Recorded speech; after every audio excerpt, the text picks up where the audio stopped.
में पहुंच जाना, पूजा में आपको ही बैठना है। ये सुनकर ससुर जी आग बुबला हो जाते हैं। कहीं नहीं जाएगी ये, इस घर की औरतें बाहर नहीं निकलती। तू तो इंजीनियर है इसलिए तुझे इजाजत दे दी, लेकिन ये तेरी सास 4 अक्षर नहीं आते इसको। अरे रहने दे, क्यों पैसा बर्बाद करवा रही है। सास को डांटने की आदत ससुर जी को जो लग चुकी थी। सास बहू की ओर देखती है। तो माँ जी कल वक्त से तैयार रहना। ससुर जी आप ही तो माँ जी को कहते थे ना उन्हें पैसे की कदर नहीं है, तो अब वो खुद ही कमाने जा रही हैं।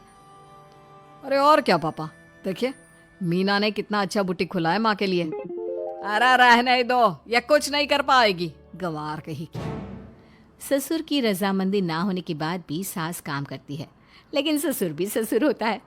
एक रोज सास देर से घर आती है। कहाँ घूम रही थी? या कोई वक्त है घर आने का? घर का ठेका क्या आप मर्द लेंगे?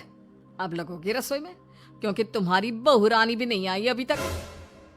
पापा आज बाहर से ही मंगवा लेते हैं। आज बहुत ज्यादा काम था, किसी की शादी का पूरा कपड़ा सिलना था। कल उन लोगों की ट्रेन थी, खुद बैठ कर काम करवा कर गए हैं। बहू ये पैसे लेके जरा संभाल ले।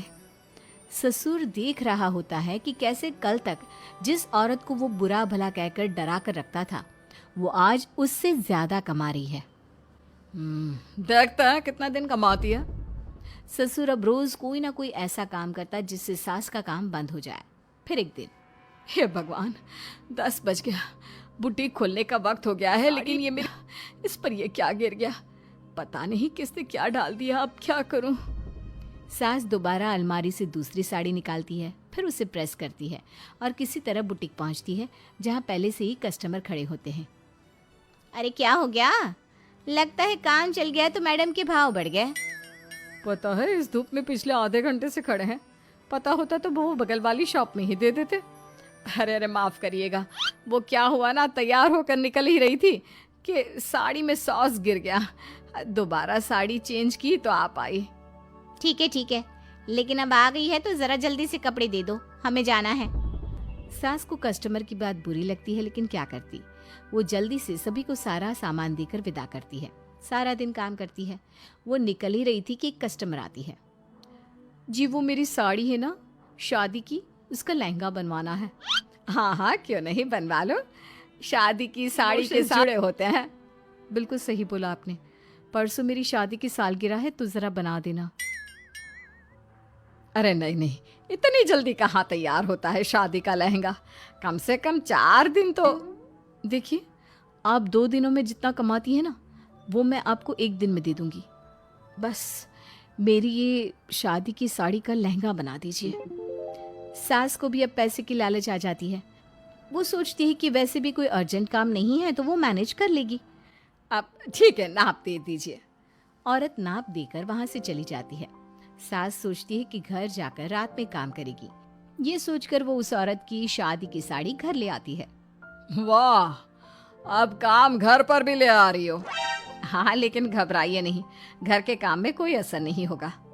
सास घर का काम करती है, बहू के साथ खाना बनाती है, खिलाती है, और फिर क्या बात है सासू माँ, बड़ी जल्दी जल्दी काम कर रही हैं आज। सास बहू को सारी बात बताती है। क्यों माँ जी, इतनी भी क्या मेहनत करना। अरे बात सिर्फ पैसे की नहीं है, बल्कि उस बेचारी औरत की इमोशंस की भी थी। ये उसकी शादी की साड़ी है ना। ससुर पास खड़ा सब सुन रहा था। अब देखो, बहुत काम करने का शौक है ना, कैसे भरे बाजार तुम्हारी दुकान खुद तुम बंद करोगी। जब सास पूरी रात काम करके सुबह लेटती है, मौका देखकर ससुर कैंची से साड़ी को काट देता है। अगली सुबह, चलो कल आधा लहंगा सिला था, आज पूरा करके शाम को ही उसे उसका लहंगा सौंप दूंगी। लेकिन ये क्या, सास जैसे ही लहंगा उठाती है, लहंगा तो फटा होता है। वहीं ससुर छुपकर सास को देख रहा था। हाय रे, ये किसने किया? ससुर छुपकर हंस रहा था।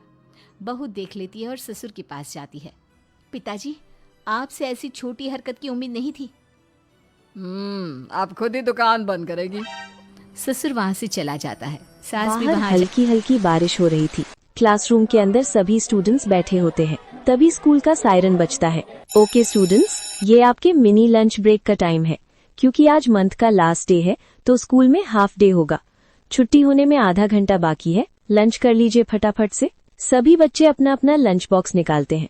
तभी चारू पाखी से, देखो आज मैंने मम्मी से स्पेशली बोलकर स्पाइसी चटपटी मैगी बनवाई है। चलो अच्छा किया जो आज तुमने कुछ डिफरेंट लिया, वरना डेली की डेली तुम्हारी मम्मी वही ब्रेड बटर और पोहा दे देती है जो खाकर तुम तो भाग चुकी हो।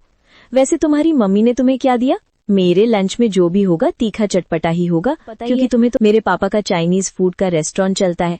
वरना हमारे क्लास के तो कुछ गरीब बच्चे ऐसे हैं जिनके पापा रिक्शा चलाते हैं। अमीरी के घमंड में बाकी ये बात साइड के बेंच पर बैठे दोनों गरीब भाई बहन पारुल और सौरभ को सुनाते हैं और अपना लंच बॉक्स खोलते ही जिसमें मोमोज निकलते हैं उसकी खुशबू पूरे ग्लास में फैला देते हैं। आज तो मेरे लंच में मेरे फेवरेट चटपटे स्पाइसी मोमोज पैक किए हैं मम्मी ने। मोमोज देख के मेरे भी मुंह में पानी आ रहा है। चलो खाते हैं। अरे वाह पाखी, आज तुम फिर से मोमोज लाई हो। मैं भी प्लीज? हाँ तुम खा सकती हो, और वैसे भी मैं एक्स्ट्रा मोमोज लेकर आई हूँ। पाखी को लंच में मोमोज लाया देख क्लास के ज्यादातर बच्चे उसकी बेंच पर आकर के जमा हो जाते हैं। वहीं पारुल सौरभ ललचाते हुए बस देख रहे थे। सौरभ आजा भाई, हम भी अपना लंच खाते हैं। पारुल दीदी, मुझको तो चटपटे तीखे मोमोज खाने हैं, मुझको लालच आ रहा है। पारुल दीदी प्लीज चलो ना, हम भी पाखी के पास चलते हैं, मुंह में पानी आ रहा है। सौरभ तुझे पता है ना पाखी कितनी घमंडी है, वो हमें एक भी मोमो नहीं खिलाएगी। वैसे भी मम्मी ने हमको लंच दिया है ना। ठीक है दीदी। पारुल दीदी जैसे टिफिन खोलती है तो अचार परांठा होता है। फिर से वही सूखा परांठा और अचार, मुझको नहीं खाना ये। सौरभ वो खाना अपनी बहन को खाने दो, मैं मोमोज लाई हूँ, तुम्हें मोमोज ट्राई करने हैं? सच में तुम मुझको मोमोज खिलाओगी? बिल्कुल। लालच करते हुए सौरभ जैसे आता है, पाखी टिफिन से एक मोमोज जमीन पर डाल देती है और उसे चढ़ाती है। शू शू टॉमी शू। पाखी तुमने मोमोज जमीन पर क्यों गिरा दिया? टिफिन में होता तो खिला देती। क्योंकि तुम दोनों की दो कौड़ी की औकात नहीं है। हाँ मेरे टिफिन में लंच खाने आए हैं, लालची कहीं का। चल भाग यहाँ से। पाखी तुमने अच्छा प्रैंक किया, इस गरीब की तो जीभ लपलपा के रह गई होगी। क्लास के सभी बच्चे सौरभ की हंसी उड़ाते हैं। तभी छुट्टी हो जाती है।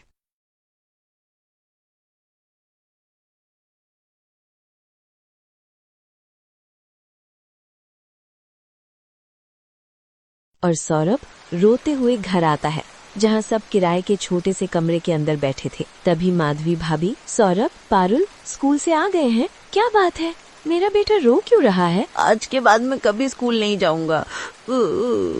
अरे मगर मेरे प्यारे पोते को हुआ क्या है? दादी के पास आ, क्यों नहीं जाएगा स्कूल मेरा बेटा? अगर तू पढ़ेगा लिखेगा नहीं तो आगे चलकर पिताजी की मदद कैसे करेगा? किसी से लड़ाई तो नहीं करके आया? दादी नहीं, पर आज क्लास के सभी बच्चे मेरा मजाक उड़ा रहे थे। सभी बच्चे अच्छा अच्छा लंच लेकर आते हैं, momos, pasta, fried rice, Maggi, पर मम्मी हमें डेली बस सूखी रोटी या सूखा पराठा दे देती है।